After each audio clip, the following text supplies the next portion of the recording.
Kolay olsun bağalı karnaşım. Körese kallay başkan vardı. Maşallah. Kerim köpmüşleydi o kadar sevmişleyse. Tüzün bırak.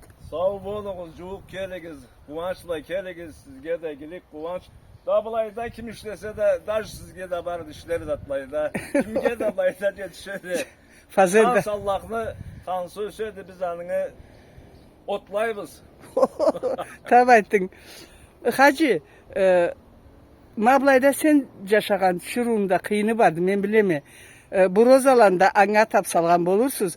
Anga tagan jırın da vardı. Bir eşittirsene bizge atı da kalaydı. Bolluğu sen. Anıva tuzaytaz.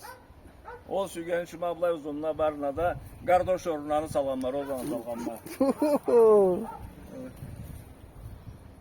Her kişi de kanatı düşürü değil. Allah boğan milletimize karaçağa kanat bosulla egeçlerimiz, kızlarımız, adnalarımız var da her iyi bir şeylerimiz var.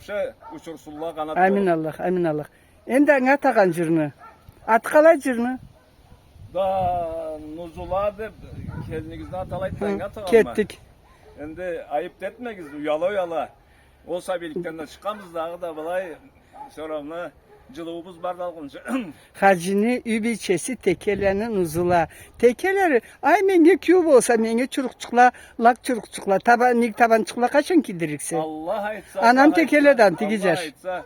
Koru sizden o günde tam baydıma tatsınız şu ona sizge Allah'tan iyilik dilep duralım. Sağ bol Sibirgen'ine übiçenge şuruğa Sibir'e bilgen adam azdı. Nolay bolsa da kerisi de köp kıyını vardı ma bu şurunu anlagama. Allah sizni ente köp yıllarını birbirinizden tansığızını alalmay.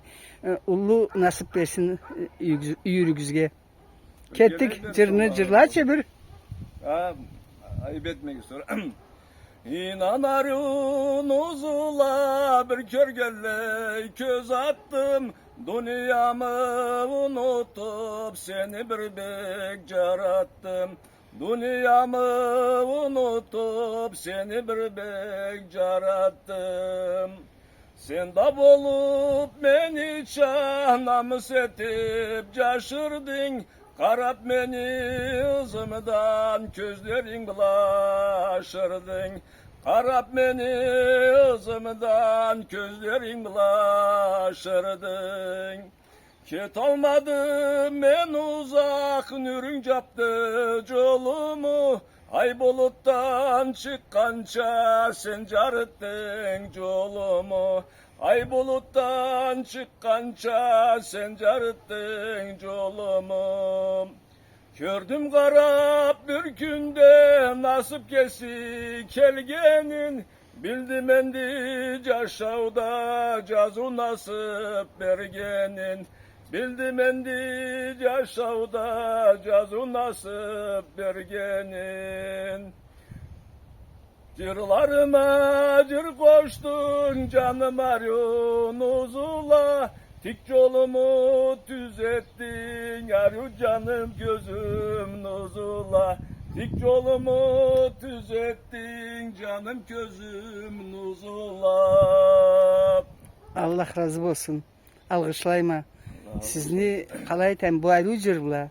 Hem de sizni ürge ente bir kere nasip teceyme.